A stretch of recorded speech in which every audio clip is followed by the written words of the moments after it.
Hello mga bossing, hello mga lodi at hello mga pare at mga mare.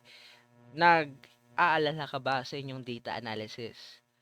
Make sure lang na meron pong naka-install sa inyong mga computers or laptops na Microsoft Excel. Kung wala, Google Sheets, sure, okay lang. Pero this video is not all about those sa gagamit ng Google Sheets. Kasi para to sa mga gumagamit ng Microsoft Excel. Because we will be talking about sa kung paano gagamitin at paano ilalagay ang add-ins na analysis toolpack.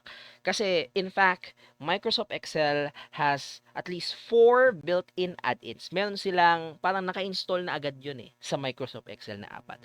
Ang kailangan na lang natin gawin ay i-activate silang apat. Pero on this video, i-activate lang natin si Analysis Toolpack add-in. Excited ka na ba? O sige. So now, I instruct you to open your Microsoft Excel application. So punta tayo sa Microsoft Excel application natin and dapat, syempre, makikita nyo to.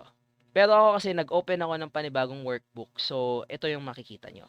Pero on occasions, syempre, ang makikita nyo ay parang ganito. Merong tabs dito. So, kung naka-open kayo ng workbook, punta lang po tayo sa File. Pindutin lang natin yung File. Then, dito natatambat yon. So, sa mga kaka-open lang ng Excel, ganito lang talaga makikita nyo. Then, dito sa window na to, hanapin natin sa pinakababa, sa bottom left corner ang options. So, pindutin lang natin yan. And may magpapakita dapat na Excel options dialog box. Then sa gilid, hanapin natin yung word na add-ins, the add-ins group. So, dapat naka-highlight siya. Ngayon, yung add-ins group na yan, may makikita tayo ditong mga, yung mga tools na pwede nating magamit. And unfortunately, ay hindi, yes, nakalagay kasi dito, ginagamit ko kasi yung data analysis. So that is one of among the analysis or at least active application add-ins na meron ako. Sige, for the tutorial lang, pakita ko lang din kung ano magiging itsura ng mga new users. So pupunta lang ulit tayo dun sa options, balik ulit tayo sa add-ins. Panigurado sa mga bago pa lang or hindi pa nakakagamit ng analysis toolpack, ang laman ng add-ins ninyo under active application add-ins ay no active application add-ins. Kasi wala pa kayong ina-activate na application add-ins. So, para ma-activate yon at ma-activate natin tong analysis toolpack, kung gusto nyo yung analysis toolpack VVA, sige, sure. Kung gusto nyo ilagay yung solver add-in, sige, go.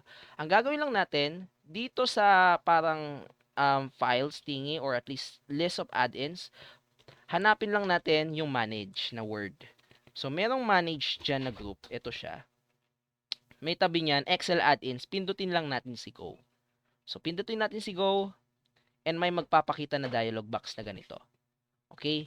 Makikita nyo doon yung hinahanap natin, which is yung analysis toolpack. I-check lang natin yan. Kung gusto nyong ilagay si solver add-in at yung ibang mga add-in, sure. Pero for this tutorial, we will be checking the analysis toolpack. As you can see, naka-check na po siya. Ngayon, pag okay ka na sa mga chinekan mo, press OK. So, kung okay ka na, yan na yan. Now, para ma-access natin, magamit natin yung add-in na chinekan natin kanina, pupunta lang tayo. So, from this section, ito yung tinatawag nating tab sa Excel. Hanapin natin yung data. Pindutin natin yan. And under data tab, sa pinakadulo ng baba ng data na yan, hanapin natin si analysis group. Ito siya. Then makikita nyo na sa taas, ayun, data analysis or data analysis tools. Pindutin lang natin yan and may magpapakita na dialog box for this particular add-in. Okay, so nandito yung iba't ibang tools na pinag-usapan natin from the previous video. We have the correlation, we have the descriptive statistics, meron din po rito yung t-test, yung paired sample, independent sample, kung equal ba siya or unequal yung variances. Meron ditong, ano pa ba yung meron dito? Meron din tayong ANOVA for one-way and two-way, with and without replication. Yun yung iba't ibang klase ng two-way na ANOVA. So, yan. Nakita nyo naman, iba't ibang klase ng mga tools at iba pa dito na hindi na lang natin muna siya pag-uusapan for the meantime. Yung mga common statistical tools lang na pinag-uusapan natin from the previous videos, yun yung gagawin natin ng tutorial for this particular thing. Because I do think ng pinaka-popular audience natin sa video na ito ay mga senior high school students that are taking research subjects. Okay? So, ito po yan. Kayo na po bahala dahil tuturuan ko naman po kayo ng mga to sa mga susunod na videos. Ang tanong, excited na po ba kayo? So kung excited na kayo, let's go on another video because we will be talking on the next episode ang Cronbach's Alpha. Paano nga ba i-compute si Cronbach's Alpha? At ano or paano siya ginagamit? What is the something that you could deal with Cronbach's Alpha?